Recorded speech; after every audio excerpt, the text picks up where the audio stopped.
This is Professor Wham. Haven't done this for a while, and I guess I've been feeling a little autumnal, even though that's a little ways away. So I thought I would do something that I'm calling the Legends of Buck Creek Valley. And it will be self-explanatory as I get into it. If you hear a rooster in the background, that is our new rooster who adopted us, and we've been taking care of him. But he does not always know what time of day it is, so he occasionally will crow whenever he wants, except at night. He's good about that. So, Legends of Buck Creek Valley. Now, this sounds like a podcast, doesn't it?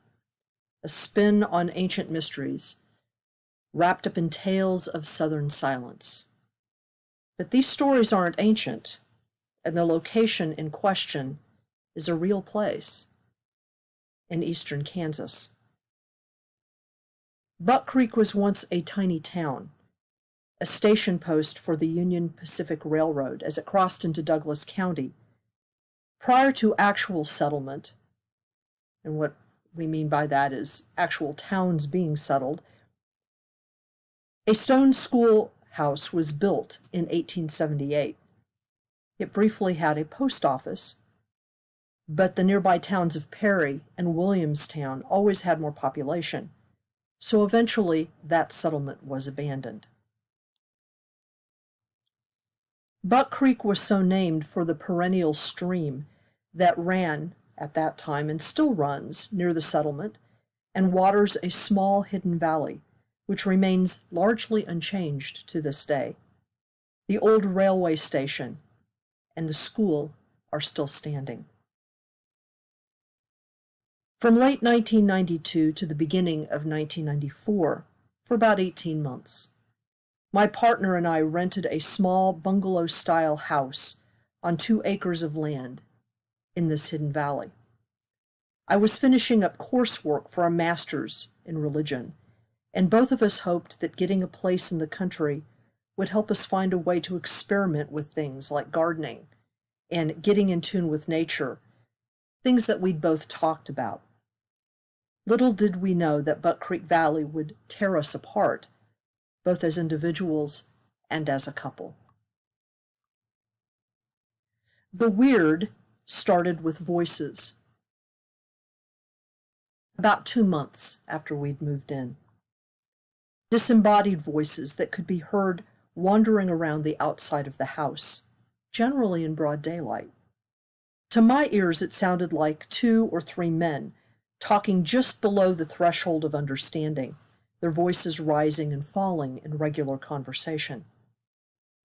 They would start behind the shed that doubled as a garage near the old chicken coop and slowly meander over the course of at least 20 to 30 minutes up toward the house, where the voices would almost always circle around the back of the house first and then up toward the front porch, when they would suddenly just end.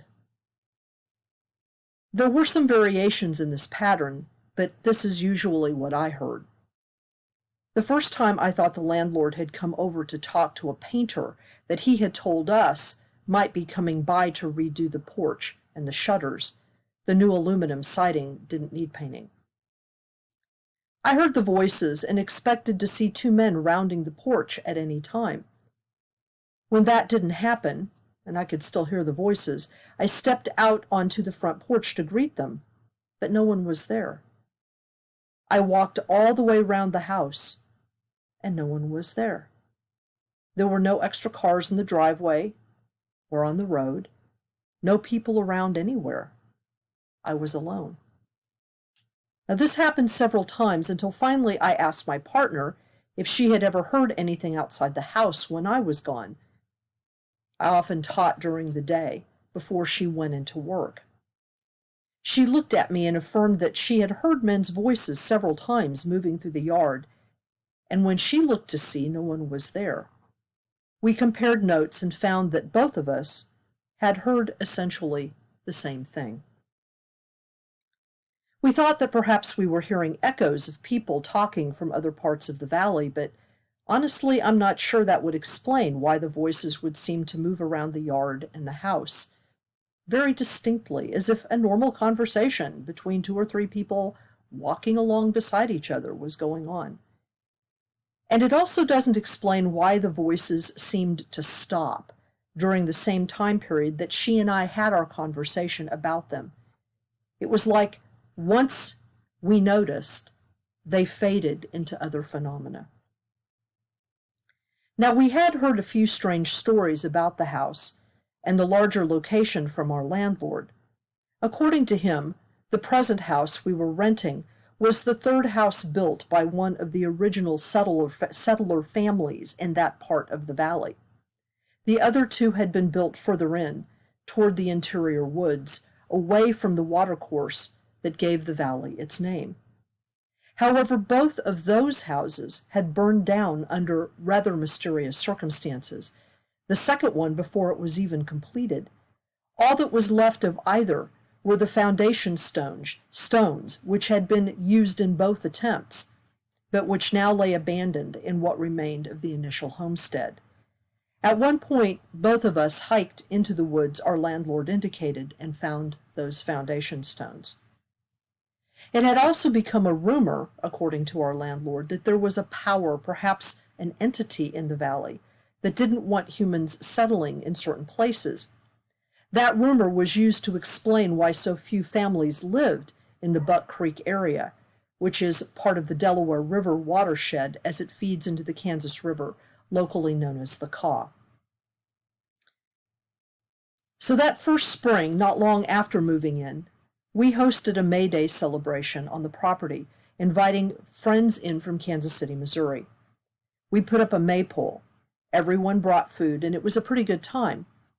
Toward evening, we had a little bit of ceremony, built a bonfire, and settled around it to talk and tell stories. Earlier in the day, one of our guests, after we had shared our landlord's rumors about the valley, had decided to go for a little hike by himself through the woods in the back, where it was said this entity resided. He was gone for about 45 minutes when we saw him jogging pretty quickly through the adjacent soybean field toward a group of us that had decided to go for a little walk along the road before setting the bonfire. He drew near, paused for a couple of minutes to catch his breath as we slowed to let him walk beside us. According to him, he'd gotten to the woods and was following a deer path. Nothing really special happened, so after about 20 minutes, he decided to turn around and start back. That's when things got a little strange. He started hearing this odd shuffling sound. At first he thought that he was just hearing an echo of his own footsteps through the brush, but then realized that the noise was coming from about 100 feet away from him, moving parallel with him as he walked. It wasn't copying his footsteps, but rather was something tracking him with its own gait, and that gait seemed to be bipedal. He said he was suddenly stricken with an odd, pervasive fright, and without thinking began to run, which would not be a good idea if it was a bear or cougar, both of which exist in some degree in Kansas. As he burst through the boundary of the woods into an open meadow, which opened up right before the soybean field, he could hear footsteps behind him. They seemed to stop right at the wood's edge. Once he made it to the soybean field, he glanced back to determine if he could see anything in the woods. He saw nothing.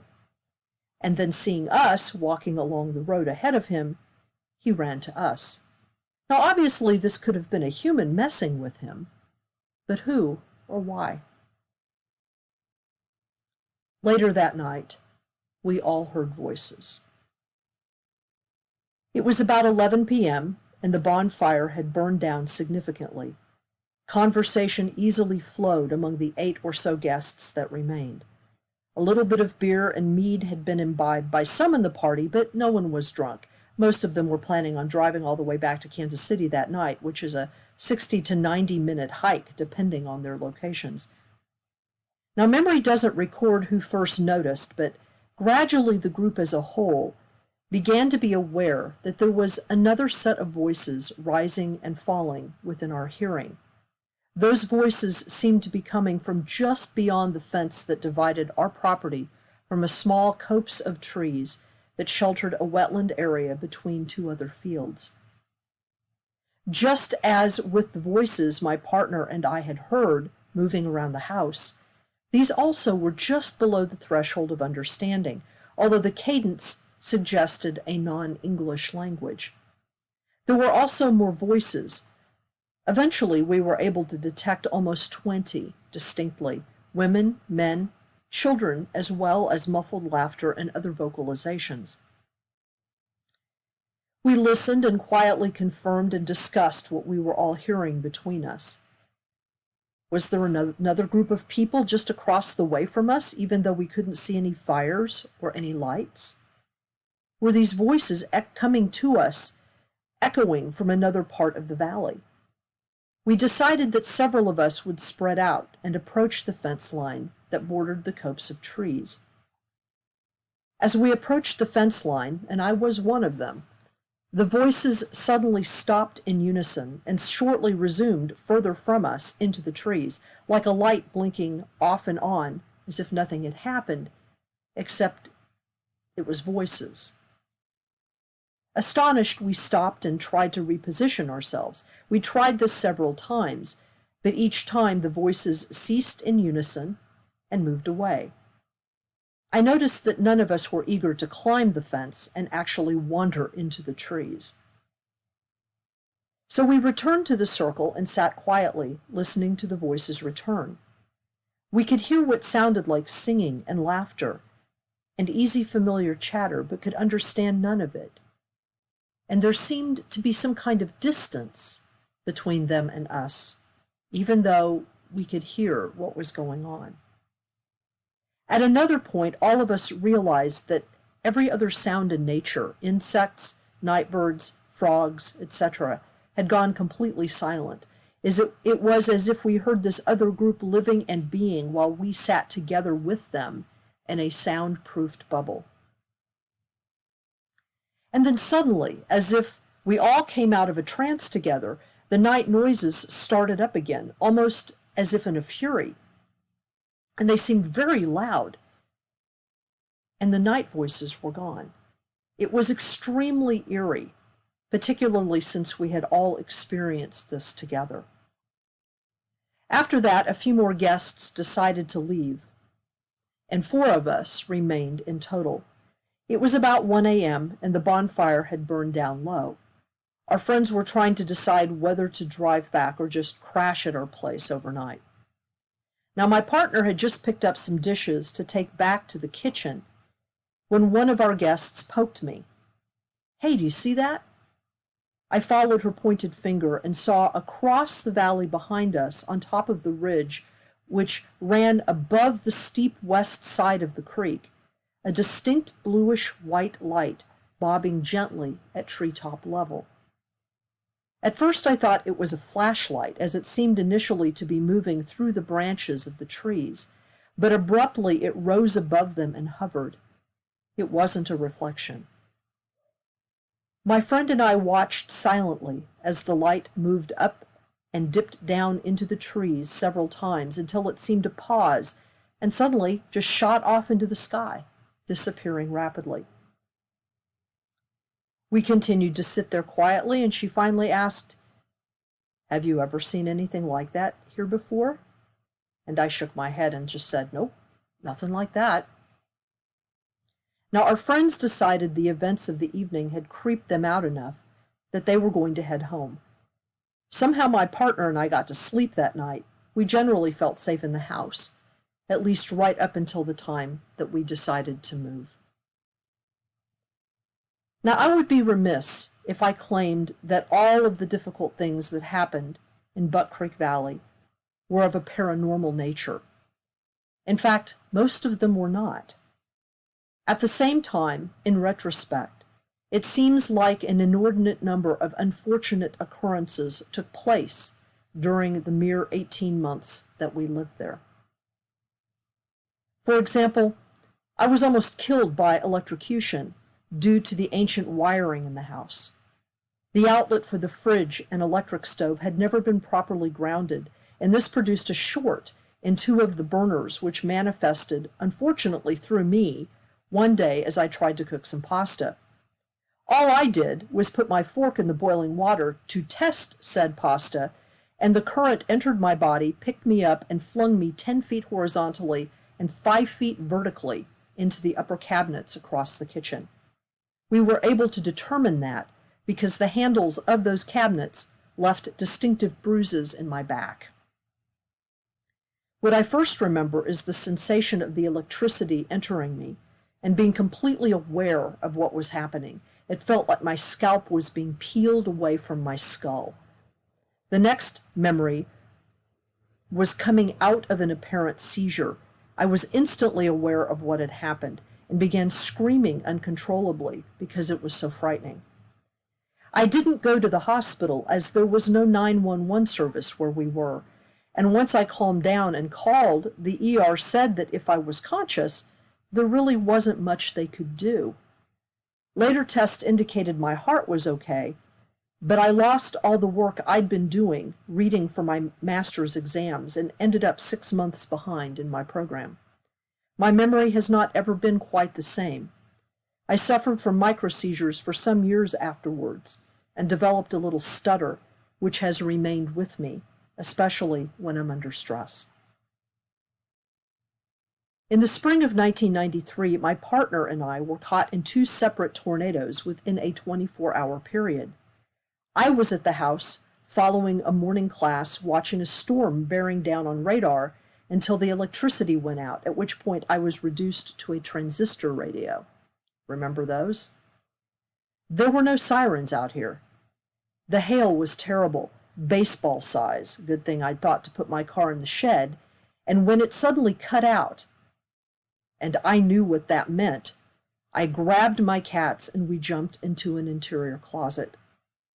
The wave front of the funnel hit the house along the north side like a giant 2x4. Many of the north windows burst out. The whole structure heaved. And the funnel was suddenly gone. The damn thing had lifted up over the house, raking off some shingles and taking the tops of the trees on the other side of the yard.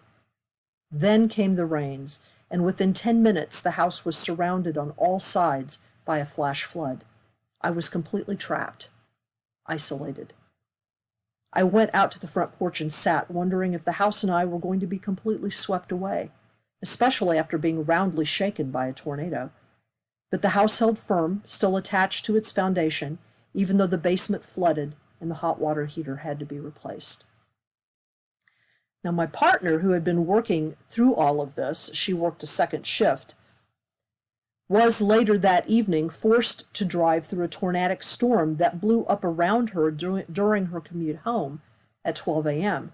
She told me she just sort of ducked and kept going as debris flew around her because there was no place to pull off on the country highway she generally took. A far less dramatic funnel passed overhead one day when I was out mowing the front lawn. I wouldn't have even noticed it because it didn't seem too stormy at the time, except I felt something cold fall on my head, and upon investigation realized that I was being pelted by tiny pieces of hail. I looked up and saw a funnel rather lazily floating off to the south. It was coming from the north, which is kind of weird anyway. Now that winter there was also a massive snowstorm, which dumped 2 feet of snow and stranded us for almost 3 days in the house. We didn't lose electricity that time, but my partner did run out of cigarettes, which for her was a major disaster. Her car was stuck down the road about 3/4 of a mile from the house, and a neighbor had to help us get it out once the road was somewhat cleared. Now, on an odder and more sinister note, this was the only time and place in my life when I actually experienced anything that could be construed as highly strange with regard to my area of interest, UFOs. As mentioned before, I was studying and completing the requirements for my master's in religious studies. My emphasis was looking at the transformational components, both negative and positive, of reported UFO and alien encounters. How much of this had anything to do with the following events is anyone's guess. However, the fact that I was studying this material made these experiences tremendously creepy. So during our sojourn in Buck Creek Valley, I became aware of and personally witnessed or experienced the following. A. The house being surveilled by someone, to the extent that odd, unmarked helicopters would buzz the house at night. At one point, I actually watched this surveillance from afar. I was coming home from a night class I taught, came over the ridge, the East Ridge, to descend into the valley and watched as a low-flying, brightly lit helicopter flew low and repeatedly over the house, floodlights everywhere, even though it was clear no one was at home. Maybe they thought we were cooking meth, but the coincidence was just too odd. B. This surveillance extended to someone tampering with our mail, something that I didn't know was happening until our mail carrier alerted me to the fact. She had witnessed an individual in a dark car get out and rifle through our mailbox, and she had also noticed some of what we had been receiving in the mail. After that, our mail was hand-delivered to us through the back porch, or we went and picked it up at the post office. C. A possible attempted home invasion by at least 2 individuals while my partner and I were at home preparing to go out to a Halloween party. For a period of about 2 weeks prior to this, while home during the day, I had heard cars slowly creeping up to our house. The gravel road always gave those people away. On the evening in question, I heard the same sound, and then 2 men came to the front door and asked to be let in to make a phone call as their vehicle had quote-unquote broken down. We said no very firmly and would not let them in. The guys argued with us a little bit, but then strangely just stopped and left, and we heard them drive away. D. 2 weeks after that event, that attempted invasion, my partner returned home from an overnight working engagement to find that the house had been violently broken into, vandalized, and some things stolen. This had happened at some point in mid-morning. I was teaching and was unaware of what had happened until I got home in the early afternoon. Remember, there were no cell phones then. However, the stolen items were not the most valuable things in the house. In fact, most of them had more personal than monetary significance. And furthermore, whoever had done it had to have known both the significance of those objects taken and or specifically where they were. Namely, it had to be someone we knew who had been in the house. Computers, guitars, audio-visual equipment, though all readily transportable and at that time valuable, were left untouched. Even the sheriff opined that it looked like the break-in was personally motivated, given the specific nature of the items taken and the style of the vandalism. "Do you know anyone that would have done this?" he asked me. At the time, I didn't. He also believed we had to have been surveilled, given the irregular nature of our schedules. Someone had to have known when we would not be around. Whether item D was connected to item C above is really anyone's guess. Now, many years later, I was able to put 2 and 2 together and realize that this last item, D, probably had something to do with the actions of my teaching supervisor at the time, who'd become obsessed with me and stalked me for many years after I refused to become romantically involved with her. I wrote about this in another blog. But that first period of our estrangement was happening during this time period. At the same time, Buck Creek Valley wasn't just weird and scary. It was also, and is also, a stunningly beautiful place, tucked away between 2 ridges, and because of its geography, and I believe perhaps because of its history, has been far more sparsely populated than the rest of Jefferson County. As a result of its relative isolation, the valley has been a refuge for birds, animals, and plants that used to be common throughout eastern Kansas, but which have now largely disappeared due to the Plowin settlement. In fact, in 2014, Much of Buck Creek Valley was purchased by the Kansas Land Trust and is now administered as a wildlife area. So when I close my eyes, I can clearly see the rosy sunrises and deep orange sunsets that illuminated first one ridge and then the other. Sitting quietly in the house or working around the property, it was very easy to mark the slow passage of time as different birds and insects took up their stations, moving from dawn to high noon through to late afternoon, dusk, and night. One of my most vivid memories of the place occurred the night after the aforementioned snowstorm. The sky was clear, and there was going to be a full lunar eclipse that night. I went outside at the appointed time, stood in the empty wheat field next to the house, and watched as the snow-covered fields and hills turned an eerie reddish orange under the muted light of the moon. It was freezing and absolutely still. I saw a movement at the other end of the field, and to my amazement, a buck deer, a stag, full rack of antlers raised high, walked out into the strange moonlight through the field toward me. In the middle of the field, he stopped and just stood there, bathed in the same reddish-orange light, seemingly looking up at the sky. I didn't move, despite the fact I was thigh-deep in snow and really, really cold. Very suddenly, as if on signal, he sprang into the air and was off, sprinting across the deep, snowy field as only a stag might be able to do. Did I see the buck of Buck Creek Valley? Was he a spirit animal? You tell me. Now, according to one of our neighbors, an indigenous woman who lived with her extended family about a half-mile from us, really the only neighbor that we got to know to any degree, the valley was a resting place and sanctuary ceremonial center for various nomadic indigenous groups, including the Kanza, the Shawnee, and occasionally the Osage when they came that far up north, and then later groups such as the Delaware, also known as the Munsee, who had been driven to Kansas when it was in Indian territory by expanding white settlement in the east. She told us that legend had it the valley was tended by a guardian spirit that fiercely opposed human settlement, even permanent settlement by indigenous bands, and that it had been the reason for why the first construction attempts by the settlers who'd built our house were destroyed by fire. So she told the same story our landlord did. Anything human that tried to venture past certain boundaries that were present in the woods was pursued and destroyed if it tried to persist. Do not go out into the woods alone at night, she said, echoing what I've been told about the Hudson Valley forests here where I currently live. She asked if we'd observed anything unusual in the valley, and we told her about the voices and the light.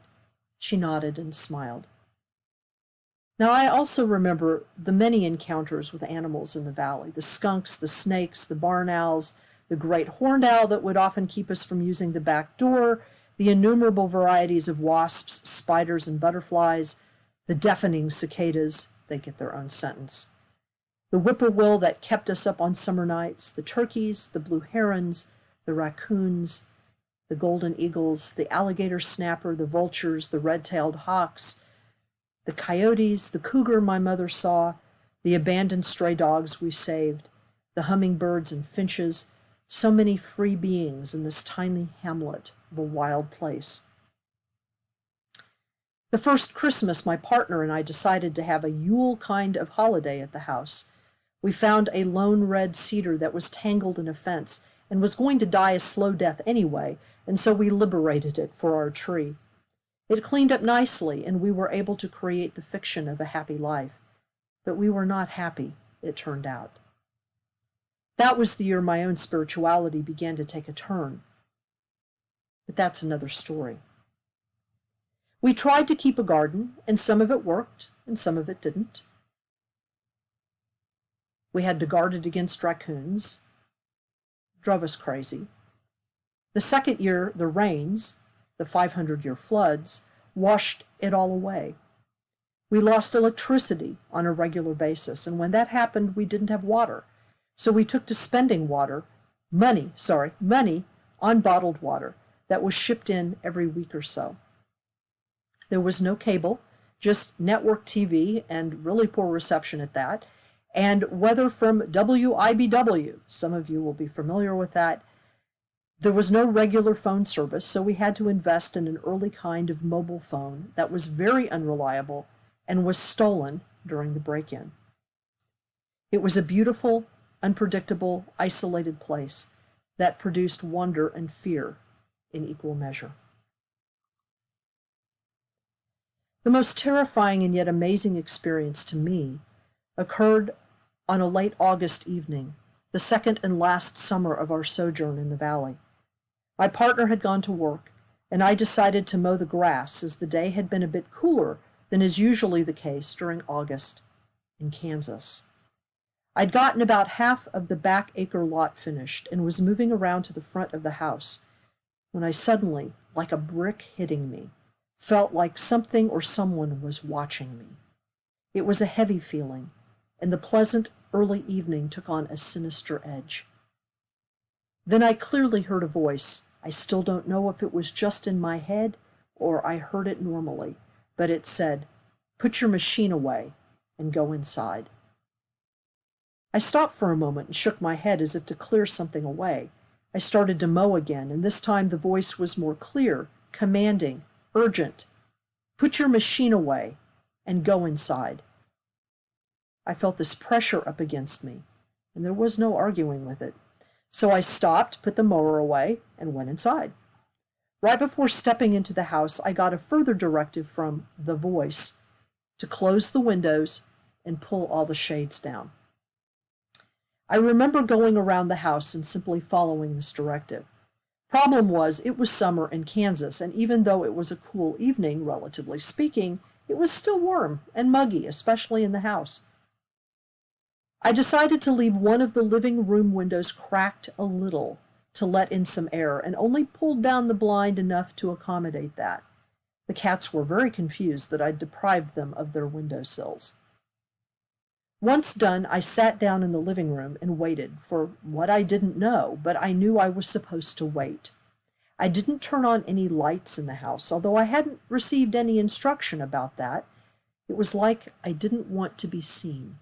I didn't want to call attention to myself. As the sun set behind the ridge and darkness quickly gathered, I noticed that the yard light, which illuminated the driveway and which normally popped right on, didn't this time. I tried to remember if we'd paid the bill. It was on a separate circuit from the house and so had to be paid separately. I also noticed that it was unnaturally silent outside. No crickets, no frogs, no night birds, not even the dueling owls who almost daily challenged each other's territorial claims at this time of evening. Twilight was always the noisiest time of day. Nothing but stillness, as if before a storm. Now, I've not openly ever spoken about what finally shattered that prescient quiet because it's just too weird. I wouldn't believe it myself, except that whatever it was terrified the cats as much as it did me. They are my other witnesses. The bone-rattling howl scream seemed to come from the sky itself. I say bone-rattling because something about the sound penetrated right through me. It echoed through the valley. I could hear it bouncing off the ridges. It was so loud it made my ears ring and my teeth automatically clench. Now, I've heard all manner of coyote and mountain lion, and this was nothing remotely like it. The sound penetrated into the ground. I had been walking across the living room from the bathroom when it started, and instinctively sat back down on the couch, clutched my knees with my head down, and became absolutely still. The cats sprang straight up in the air and flew to hide in the closet with every hair on their bodies erect, tails puffed like scrubbing brushes. After the cry came the sound of tremendous footsteps, rapidly coming toward the house from the forbidden woods at the center of the valley. The footsteps were bipedal. The strides were massive. Each step made the house shake as if an earthquake was systematically coming toward me. I remember glancing up at the window I'd left ajar, contrary to the internal instructions I'd received, and wondering if I was going to regret this disobedience. I was literally petrified with fear, not daring to move. It was as if I didn't want to do anything to signal my presence. For a moment, I knew what it felt like to be prey. Then with relief I realized that the footsteps were passing through the field just south of the trees on the property line. I listened to them go by and travel over the creek and up the ridge directly west of the house. As it passed over the western ridge, whatever it was uttered another one of those howling cries, and I could hear it echoing beyond into the next valley on the other side. I remember thinking, oh, the people on the other side of the ridge are going to hear this now. I wondered if they'd been warned as I had, or if what I was experiencing was like a normal event for people that lived here. I continued to sit absolutely still on the couch, not bothering to reach over and turn on any more lights. I still didn't want to be seen. Suddenly, and I don't even know how long it was, the outside light popped on, and as if on cue, all the night noises seemed to come on too, and it was as if nothing had happened. My cats slowly came out of the closet, and Lou ventured to prod the shade covering the cracked window. He was more curious than I was. Eventually, I was able to get myself to stand up, turn on more lights, and open the windows more than a crack to cool the house down. I have no idea what I experienced that evening, and in truth, there's a part of me that doesn't really want to know. What I do know is that not long after the previously mentioned break-in, my partner and I moved out of the house and into my mother's basement until something else could be figured out. Not long after that, she decided she didn't want to continue in the relationship and has never really given me a reason why. Something about living in that situation changed both of us, and I believe it scared her. She claimed she wanted a more quote-unquote normal life, although she ended up going off and getting pretty screwed up for a long time. But all of that is her business. I returned to Buck Creek Valley twice after that in later years, mostly just to see how the valley has changed. Honestly, it hasn't much, and even fewer people live there, which is what made conserving much of it a no-brainer. It is still a beautiful, fascinating, and kind of creepy place. And you can go visit it.